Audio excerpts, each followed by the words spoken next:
मी तर खूप छान अशी फ्रेश तयार झाले होते, पण माझं घर असं अस्ताव्यस्त पडलं होतं. चला म्हटलं काम सुरू करण्याआधी एक कप चहा ठेवावा आणि कामाला लावा. चांगल्या कामाची सुरुवात श्री गणेशापासून होते. म्हणून देवपूजा आधी आवरून घेतली.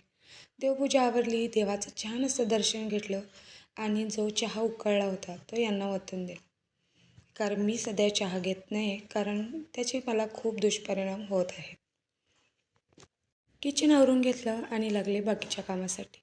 यांनी भाजी आणून ठेवली होती. या पद्धतीने त्याचे मागील शेंडे मी कापून घेते आणि त्यानंतर निवांत अशी भाजी खुडून ठेवते. जेणेकरून उद्या परवा मध्ये ही भाजी संपून जाईल आणि काही नुकसान पण होणार नाही आणि पटापट माझी कामे पण आवरतात. त्यानंतर गरमागरम असा भात परतला होता ताजाच. तो खाऊन घेतला कारण सध्या तब्येतीकडे लक्ष देण्यासाठी वेळेत जेवण करा आणि वेळेत झोपा असं डॉक्टरांनी सांगितलेलं आहे.